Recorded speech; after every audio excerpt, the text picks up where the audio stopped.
ಉಪನ್ಯಾಸಕರು ಕನ್ನಡದಲ್ಲೇ ಉತ್ತರ ಕೊಟ್ಟಿದ್ರು. ಇದರ ಒಂದು ಪರಿಣಾಮವಾಗಿ ಪ್ರಾಂಶುಪಾಲರು ಅವರ ರಾಜೀನಾಮೆಯನ್ನು ತಗೊಂಡಿದ್ರು. ಸ್ವತಃ ಈಗ ನಮ್ಮ ಜೊತೆಲಿ ಇದ್ದಾರೆ ರೂಪೇಶ್ ಅವರು, ಪುತ್ತೂರ್ ಅವರು. ನಾವು ಮಾತಾಡ್ತೀನಿ ಅವ್ರನ್ನ.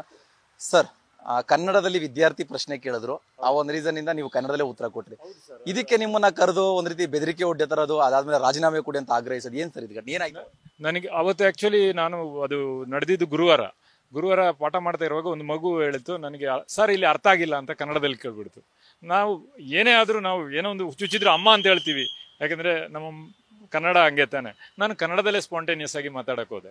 ಸೊ ಇನ್ನೊಂದು ಹುಡುಗಿ ಎದ್ದು ನಿಂತ ಹೇಳಿದ್ಲು, ಸರ್ ನೀವು ಇಂಗ್ಲೀಷಲ್ಲಿ ಹೇಳಿದ್ರು, don't talk in Kannada, only in English, I joint year. ಹಂಗೆ ತುಂಬಾ ವಿಷಯಗಳ ಮಗು ಹೇಳ್ತಾ ಹೋಯ್ತು. ದೆನ್ ಅವಳಿಗೆ ಹೇಳಿದೆ ನಾನು, ನೋಡಮ್ಮ, ನಾನೀಗ ಆ ಹುಡುಗಿ, ನೀಗ ಕನ್ನಡ ಬರಲ್ಲ ಹೇಳ್ತಿದ್ಯಲ್ಲ, ಆ ಹುಡುಗಿ ಕನ್ನಡದಲ್ಲಿ ಕೇಳಿದಾಳೆ, ನೀನೀಗ ಹೇಳ್ತಾ ಇದೀಯೇನು, ನನಗೆ ಆ ಆನ್ಸರ್ನ ಇಂಗ್ಲೀಷಲ್ಲಿ ಹೇಳ್ಬೇಕು ಅಂತ. ಆ ಪ್ರಶ್ನೆ ಯಾವುದು ಅಂತ ಗೊತ್ತಿಲ್ಲದೆ, ಕನ್ನಡ ಗೊತ್ತಿಲ್ಲದೆ, ಪ್ರಶ್ನೆ ಯಾವುದು ಗೊತ್ತಿಲ್ಲದೆ ನಾನು ಹೇಳಿದ ಆನ್ಸರ್ ನಿನ್ಗೆ ಹೆಂಗ್ ಗೊತ್ತಾಗತ್ತಮ್ಮ ಅಂತ ಕೇಳಿದೆ ನಾನು ಹುಡುಗಿಗೆ. ಆದ್ರೂ ಆ ಹುಡುಗಿ ಬಹಳ ಆರ್ಗ್ಯೂ ಮಾಡಿದಾಗ ನನಗೆ ಬಹಳ ಬೇಜಾರಾಗಿ ನಾನು ಹೇಳಿದೆ, ಏನಮ್ಮ ಕನ್ನಡ ಅಂದ್ರೆ ಕ್ರಿಮಿನಲ್ ಲ್ಯಾಂಗ್ವೇಜ್ ಅಂತ ತಿಳ್ಕೊಂಡಿದ್ಯಮ್ಮ ನೀನು, ಅದು ನಮ್ಮ ಈ ಮಣ್ಣಿನ ಲ್ಯಾಂಗ್ವೇಜು ಅಂತೇಳಿ ಆ ಮಗುಗೆ ಅರ್ಥ ಮಾಡಿಸಿದೆ. ಅವಳನ್ನು ಬೈದಿಲ್ಲ, ಅರ್ಥ ಮಾಡಿಸಿದೆ. ಯಾಕಂದ್ರೆ ನನ್ನ ಕೆಲಸ ಕಸುಬೆ, ನನ್ನ ಲೆಕ್ಚರರ್ ಅಲ್ಲ, ಉಪನ್ಯಾಸಕ. ಆ ಮಗುಗೆ ಹೇಳ್ಬಿಟ್ಟು ಇವಳಿಗೆ ಆನ್ಸರ್ ಮಾಡಿ ನಂತರ ಆ ಮಗುಗೂ ಹೇಳಿದೆ. ಆಮೇಲೆ ನೆಕ್ಸ್ಟ್ ಡೇ ಅಂದ್ರೆ ನಿನ್ನೆ ಬೆಳಿಗ್ಗೆ ನಾನು ಕ್ಲಾಸಿಗೆ ಹೋಗಿ ಪಾಠ ಮಾಡ್ತಾ ಇರುವಾಗ ಪ್ರಾಂಶುಪಾಲರು ಕರೆದು ಬಿಟ್ಟು ಹೋಗಿ ಅಂತೇಳಿ ಬಹಳ ಒತ್ತಾಯ ಮಾಡಿಬಿಟ್ರು. ನನ್ನ ಮೇಲೆ ಬೇರೆ ಬೇರೆ ಯಾವುದೋ ಆಪಾದನೆ ಮಾಡಕ್ಕೆ ಶುರು ಮಾಡ್ತಾರೆ ಇವ್ರು, ಗೊತ್ತು ನನಗೆ. ಬಟ್ ಅವ್ರು ಏನ್ ಹೇಳಿದ್ರು, RV ಅಂದ್ರೆ ನಮ್ಗೆ ಗೊತ್ತು, ನಾವು ಹುಟ್ಟಿದಾಗಿಂತ ಕೇಳಿದಂತ ಒಂದು ದೊಡ್ಡ ಸಂಸ್ಥೆ RV ಸಂಸ್ಥೆ, BHS ಸಂಸ್ಥೆ ಇದೆಲ್ಲ. ಆವಾಗ ಹೇಳಿದ್ರು, ನಮ್ಮ RV ಸಂಸ್ಥೆ ಡಿಗ್ನಿಟಿ ಹೋಗುತ್ತೆ, ಅದರದ್ದು ಮರ್ಯಾದೆ ಹೋಗುತ್ತೆ ನೀವು ಕನ್ನಡದಲ್ಲಿ ಪಾಠ ಮಾಡಿದ್ರೆ. ಅಂದ್ರೆ ನನಗೆ ಒಂಥರ ಕೂತೆ. ಇವತ್ತು ಇಡೀ ಕೂತ್ಕೊಂಡೇ ಇರುವಾಗ ನನಗೆ ವಿವೇಕಾನಂದ HK ಅಂತ ಒಬ್ರು ರೈಟರ್ ಇದ್ದಾರೆ, ಅವ್ರು ಕೇಳಿದ್ರು ಯಾಕೆ ಹಿಂಗಿದ್ದೀರಾ ಅಂತ. ಅವ್ರು ಹೇಳಿದ್ರು, ನಾನು ಹೇಳಿದೆ ಹಿಂಗಾಗಿದೆ, ನೀನ್ ಮಾಡೋ ದೊಡ್ಡ ತಪ್ಪು, ಇದು ನಿನ್ಗಾಗಿದೆ, ನೀನ್ ಸುಮ್ಮನೆ ಕೂತ್ಕೊಂಡ್ರೆ ನಿನ್ನಷ್ಟು ದೊಡ್ಡ ಕನ್ನಡ ದ್ರೋಹಿ ಯಾರು ಇಲ್ಲ ಅಂದ್ರು. ನೀನು ಹೋಗಿ ಇವಾಗ್ಲೇ ಅದನ್ನ ಹೇಳಬೇಕು ಅಂದ್ರು. ಸೊ ಅವರ ಒಂದು ಇದರಲ್ಲಿ ನಾನು ವಿಡಿಯೋ ಮಾಡಿದೆ. ಬೇರೆ ಏನಿಲ್ಲ, ಇದು ಇನ್ನೊಬ್ಬ ಕನ್ನಡಿಗನಿಗೆ ಆಗ್ಬಾರ್ದು. ನಾವು ಈ ದೇಶದಲ್ಲಿ, ಈ ರಾಜ್ಯದಲ್ಲಿ ಹುಟ್ಟಿ ಎಷ್ಟೋ ಕಾಲಗಳ ಹಿಂದೆ ಬಂದಂತ ಕನ್ನಡ ಇದು. ಕನ್ನಡ ಅಂತ ಹೇಳಿದ್ರೆ ಬರವಣಿಗೆ ರಾಣಿ ಅದು. ಎಷ್ಟು ವರ್ಷದಿಂದ RV ಸಂಸ್ಥೆಯಲ್ಲಿ ಕೆಲಸ ಮಾಡ್ತಾ ಇದ್ದೀರಾ? ಸ್ವಲ್ಪ ಒಂದು 4 ತಿಂಗಳಾಯ್ತು ಅಷ್ಟೇ. ನಾನು ಮೊದಲು BHS ವಿಜಯ ಕಾಲೇಜಲ್ಲಿ ಇದ್ದಿದ್ದು. ಅಲ್ಲಿಂದ ಇವರೆಲ್ಲ ಕೇಳಿ ನಾನು ಕರೆದು ನಾನು ಅಲ್ಲಿ ಹೋಗಿ ಪಾಠ ಮಾಡಕ್ ಹೋಗಿದ್ದು. ನಾನೊಂದು 25 ವರ್ಷ ಆಯ್ತು ಟೀಚಿಂಗ್ ಫೀಲ್ಡ್ ಅಲ್ಲಿ.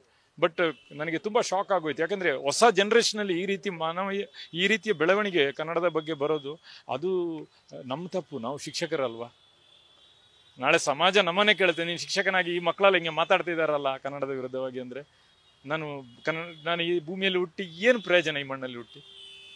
ಅಲ್ಲಿ ಇಂಗ್ಲಿಷ್ ಅನ್ನೋದು ಕಡ್ಡಾಯನಾ, ಅಥವಾ ಎಲ್ಲರೂ ಇಂಗ್ಲಿಷಲ್ಲೇ ಮಾತಾಡಬೇಕು, ಇಂಗ್ಲಿಷಲ್ಲೇ ಅಂದ್ರೆ ಔಟ್ ಆಫ್ ದಿ ಕ್ಲಾಸ್ ಇಂದ ಹೊರಗಡೆ ಕೂಡ ಆ ರೀತಿ ಇರಬೇಕು, ಅಥವಾ ಕ್ಲಾಸ್ ರೂಮ್ ಅಲ್ಲೂ ಇಂಗ್ಲಿಷೇ ಮಾತಾಡಬೇಕು, ಬೇರೆ ಭಾಷೆ ಮಾತಾಡಂಗಿಲ್ಲ, ಕಡ್ಡಾಯ?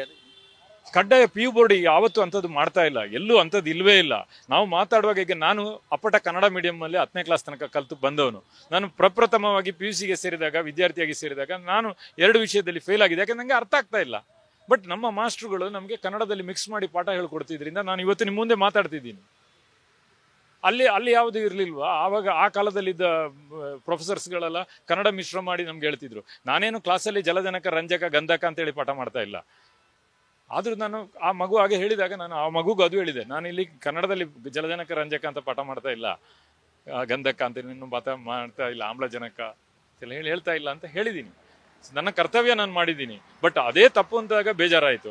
ಮತ್ತೆ ಒಂದು ಕನ್ನಡ ಮಣ್ಣಲ್ಲಿ ಕನ್ನಡದಲ್ಲಿ ಪಾಠ ಮಾಡೋದ್ರಿಂದ ಆ ಸಂಸ್ಥೆಗೆ ಕಳೆ ಹೋಗುತ್ತೆ ಅನ್ನುವ ಮಾತಿದೆಯಲ್ಲ, ಅದು ನನಗೆ ತುಂಬಾ ನೋವಾಯಿತು. ನೀವು ಆ ವಿಡಿಯೋದಲ್ಲಿ ಮಾತಾಡ್ತಾ ಇರ್ಬೇಕಾದ್ರೆ ಹೇಳಿದ್ರಿ, ಅಂದ್ರೆ ಆ ವಿದ್ಯಾರ್ಥಿ ಮಾತಾಡಿದ ಸಂದರ್ಭ ನಾನು ಕೇಳಿದೆ ಅವ್ರನ್ನ, ಅಂದ್ರೆ ಕನ್ನಡ ಅಂದ್ರೆ ಕ್ರಿಮಿನಲ್ ಲ್ಯಾಂಗ್ವೇಜ್ ಅನ್ನೋರು, ಅದರ ಒಂದು ನನಗೆ ಈ ದಿನಗಳ ಬೆಳವಣಿಗೆಯಲ್ಲಿ ನೋಡ್ತಾ ಇರುವಾಗ ನನಗೂ ಆಕ್ರೋಶ ಬರ್ತಾ ಇದೆ. ಯಾಕಂದ್ರೆ ನನ್ನ ಅನ್ನ ಕನ್ನಡ ಸರ್, ನನ್ನ ಅನ್ನಕ್ಕೆ ಹಂಗೆ ಮಾತಾಡಿದ್ರೆ ನಾನು ಏನ್ ಮಾಡೋದು? ಇಷ್ಟು ವರ್ಷದಿಂದ ಈ ಪ್ರೊಫೆಷನ್ ಇದ್ದೀರಾ ಸರ್? ಟೀಚಿಂಗ್ 98ರಿಂದ ಇದ್ದೀನಿ ಈ ಪ್ರೊಫೆಷನ್ ಅಲ್ಲಿ. ನನ್ನ ಲೈಫಲ್ಲಿ ಇಲ್ಲಿ ತನಕ ಯಾವ ವಿದ್ಯಾರ್ಥಿಯು ಹಂಗೆ ಹೇಳಿಲ್ಲ. ನನ್ನ ಲೈಫಲ್ಲಿ ನೀವು ರೆಡ್ಡಿ ಜನಸಂಘ ಕಾಲೇಜಲ್ಲಿ ಕೆಲಸ ಮಾಡಿದ್ದೀನಿ, ಅವರು ರೆಡ್ಡಿ ಅವರದು, ಅವರು ಕೂಡ ನನಗೆ ತುಂಬಾ ಇವತ್ತು ಇಲ್ಲಿ ಬೆಳವಣಿಗೆಗೆ ಅವರು ಒಂದು ಕಾರಣ. ನನಗೆ ಪ್ರಪ್ರಥಮವಾಗಿ ಉಪನ್ಯಾಸಕ ವೃತ್ತಿ ನಾನು ಸ್ಟಾರ್ಟ್ ಮಾಡಿದ್ದೆ ಅಲ್ಲಿ. ಅದರ ನಂತರ BHS ಕಾಲೇಜಲ್ಲಿ ಇದ್ದೆ, ಅಲ್ಲೂ ನನಗೆ ತುಂಬಾ ರೀತಿಯಲ್ಲಿ ಪ್ರೋತ್ಸಾಹ ಸಿಕ್ತು. ಇವತ್ತು ನಾನು ಒಂದು ಐಡೆಂಟಿಫೈ ಪರ್ಸನ್ ಆಗಬೇಕಿದ್ರೆ ಈ 2 ಕಾಲೇಜುಗಳು ತುಂಬ ನನಗೆ ಹೆಲ್ಪ್ ಮಾಡಿದೆ. ಅವ್ರು ಯಾರು ಕೂಡ ನಾನು ಕನ್ನಡದಲ್ಲಿ ಮಾತಾಡಿದ್ದೀನಿ ಅಂತ ನನ್ನನ್ನು ಕೆಲಸದಿಂದ ಕಿತ್ತಾಕಿಲ್ಲ.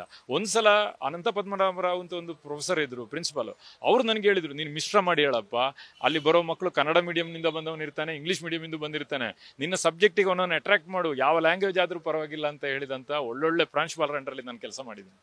ಈಗ ಕೊನೆಯದಾಗಿ ಈ ಸುದ್ದಿನ ನಾವು ನ್ಯೂಸ್ ಫಸ್ಟ್ ಕೂಡ ನಾವು ವರದಿ ಮಾಡಿದ್ವಿ, ನೀವು ಕೂಡ ಆಗ್ಲೇ ನಮ್ಮ ಜೊತೆ ಫೋನಲ್ಲಿ ನೀವು ಮಾತಾಡಿದ್ರಿ. ಈಗ ರೂಪೇಶ್ ರಾಜಣ್ಣ ಅವರು ಬಂದ್ರು, ಈಗ ಕೆಲಸದ ಭರವಸೆ ಕೊಟ್ಟಿದ್ದಾರೆ ಅಂತ ಗೊತ್ತಾ, ಏನು ಸರ್ ಏನು ಮಾತಾಡಿದ್ರಿ? ಈಗ ಅವರು ಟ್ರಸ್ಟ್ ಆಫೀಸಿಗೆ ಕರೆದು ನಾವು ಇದಕ್ಕೊಂದು ಇತ್ಯರ್ಥ ಮಾಡೋಣ ಬನ್ನಿ ಅಂತ ಹೇಳಿ ಕರೆದಿದ್ದಾರೆ.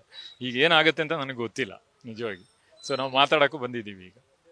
ಓಕೆ, ಥ್ಯಾಂಕ್ಸ್ ತುಂಬ. ಎಸ್, ಇದು ಅಂತ ಹೇಳಿದ್ರೆ ವಿದ್ಯಾರ್ಥಿನಿ ಒಬ್ಬರು ಕನ್ನಡದಲ್ಲಿ ಪ್ರಶ್ನೆ ಕೇಳಿದಂತ ಸಂದರ್ಭದಲ್ಲಿ ಉಪನ್ಯಾಸಕ ರೂಪೇಶ್ ಪುತ್ತೂರ್ ಅವರು ಕನ್ನಡದಲ್ಲೇ ಉತ್ತರ ಕೊಟ್ಟಿದ್ರು. ಆದ್ರೆ ಅವರನ್ನ ಪ್ರಾಂಶುಪಾಲರು ಒತ್ತಾಯಪೂರ್ವಕವಾಗಿ ರಾಜೀನಾಮೆಯನ್ನು ಕೂಡ ತಗೊಂಡಿದ್ರು. ಇದನ್ನ ನ್ಯೂಸ್ ಫಸ್ಟ್ ಕೂಡ ಮೊದಲನೇ ಸಲ ವರದಿ ಮಾಡ್ತು. ಈಗ ಇದರ ಇಂಪ್ಯಾಕ್ಟ್ ಆಗಿ ಈಗ ಅವರಿಗೆ ಕೆಲಸದ ಭರವಸೆಯನ್ನು ಕೂಡ ಕೊಟ್ಟಿದ್ದಾರೆ.